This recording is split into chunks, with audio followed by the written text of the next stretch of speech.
महाराष्ट्रात शाहू फुले आंबेडकरांची एक विचारसरणी मांडली जाते. त्या विचारसरणीचे आद्य प्रवर्तक. शेतकऱ्यांचे प्रश्न तर अनेक जण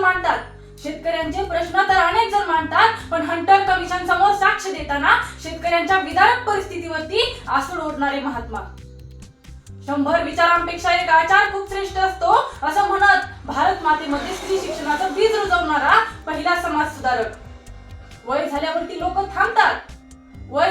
लोक थांबतात, पण अर्धांग वायू झाल्यानंतर सुद्धा समाजाच्या सत्कर्माचा सार्वजनिक सत्यधर्म लिहिणारा शतकर्ता समाज सुधारक अर्थातच महात्मा ज्योतिबा गोविंदराव फुले यांना माझे प्रथम विनम्र अभिवादन. जीवनात येणारा प्रत्येक दिवस संघर्षाच्या शाईने लिहिणाऱ्या महात्मांचं कार्य जेव्हा आम्ही बघायला लागतो तेव्हा अलगद ओठावरती शब्द आल्याशिवाय राहत नाही. आणि ते म्हणजे जसा तेज घेऊन जन्मतो तारा, जसा मोर जन्मी घेऊन पिसारा, तसे हे घेऊन आले सुधारणीचे लेणे, असा धन्य महात्मा पुन्हा न होणे. नमस्कार श्रोतेहो, मी ऋतुजाजित खरात आज तुमच्या समोर विषय बोलतीये ज्यांनी समाजात स्त्री शिक्षण, अनिष्ट रूढी परंपरा, सतीप्रथा, बालविवाह, केशवपण या व अशा अनेक आव्हानांना पूर्ण उरलं असे भारतातील थोर महापुरुष महात्मा ज्योतिराव फुले यांचे विचार आजच्या समाजात किती प्रासंगिक. आज मी जो विषय बोलतीये तो केवळ एक विषय नाही, तर तो आजच्या समाजाच्या जागृतीचा आरसा आहे. कारण महात्मा फुले यांचे विचार केवळ इतिहासापुरतेच मर्यादित नाहीत. आजही मला येऊन कोणी विचारलं की महात्मा फुले यांचे विचार तुम्हाला प्रासंगिक वाटतात का, तर त्याच्यावरती माझं उत्तर असेल, जेव्हा बलात्कार करणारा एखादा नराधम हा मोकाटपणे बाहेर फिरतो आणि जिच्यावरती अत्याचार झालाय ती स्त्री मात्र तिला समाज तुझ्या कपड्यांचा आणि तुझाच दोष आहे असं म्हणून तिलाच दोषी ठरवतो, तेव्हा मला महात्मा फुले यांचे विचार प्रासंगिक वाटतात.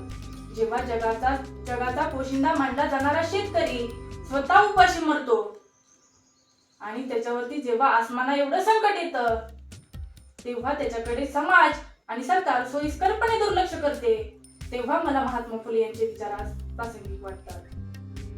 जेव्हा चोर सोडून संन्याशाला फाशी दिली जाते आणि गोरगरिबांना न्यायासाठी वणवण भटकावी लागते, तेव्हा मला महात्मा फुले यांचे विचार प्रासंगिक वाटू लागतात. इज्जत म्हणत आई वडील जेव्हा एखाद्या स्वतःच्या मुलीचा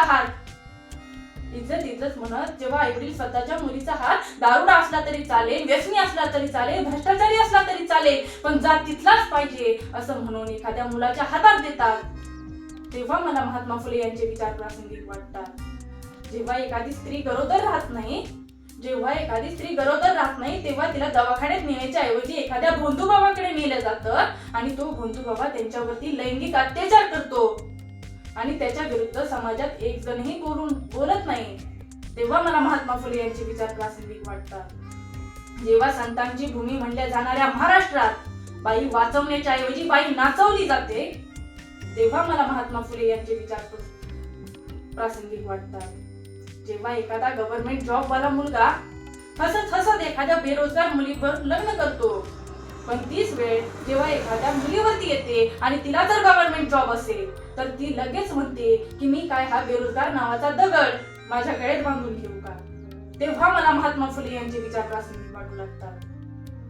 जेव्हा स्त्री पुरुष समान आहे असं म्हणणारा समाज तिच्या आईला मुलीला म्हणतो की बाई तू चंद्रावर जा, पण जाताना तेवढं घरकाम करून जा, आणि तोच समाज पुरुषाने साधा एखादा चहाचा कप जरी उचलला तरी आकांड तांडव करतो, तेव्हा मला महात्मा फुले यांचे विचार प्रासंगिक वाटू लागतात. आज जेव्हा संसदेत एखादा राजकारणी आपल्यासाठी, समाजासाठी, सामान्यांसाठी बोलतो तेव्हा त्याच्या प्रामाणिकपणाला फळ म्हणून त्याला संसदेतून बेदखल केलं जातं. आणि आज भारतात प्रामाणिकपणाची ही अवस्था बघितल्यानंतर मग मला महात्मा फुले यांचे विचार प्रासंगिक वाटू लागतात. अजून काय आणि किती उदाहरणं आणि किती पुरावे द्यायचे तुम्हाला महात्मा फुले यांचे विचार प्रासंगिक असण्याचे.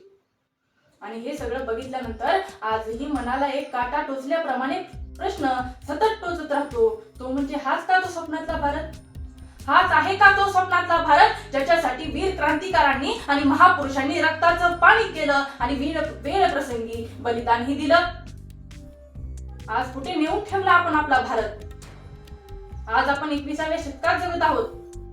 आज मोबाईल, इंटरनेट, AI सगळं काही आपल्या हातात आहे. पण तरी सुद्धा आपण जर स्वतःला प्रामाणिकपणे प्रश्न विचारला की आपण खरंच प्रगत झालो आहोत का, तर तुम्हाला उत्तर मिळाल्याशिवाय राहणार नाही की आजही समाज कुठे ना कुठेतरी त्या जुन्या रूढी परंपरांच्या वेड्या, अज्ञानाचं गाठोडं आणि अंधश्रद्धेचा चष्मा सोबत घेऊन फिरतच आहे. पण आता हे कुठे ना कुठेतरी थांबणं गरजेचं आहे. अन्यायाविरुद्ध कोणीतरी आपण स्वतः वाचा फोडणं गरजेचं आहे. एक गोष्ट कायम लक्षात ठेवा, कर्तृत्ववान व्यक्तीला जेवढे डंक आयुष्यभर भेटत राहतात तितके सक्षम पंख त्याच्या व्यक्तित्वाला निर्माण होत असतात, जसे ज्योतिरावांना आणि सावित्रीबाईंना निर्माण झाले. आज खऱ्या अर्थाने गरज आहे आजच्या तरुणांनी महात्मा फुले यांनी दाखवलेल्या मार्गावर चालण्याची. कारण आजचा तरुणच उद्याचं भविष्य आणि भारत घडवणार आहे.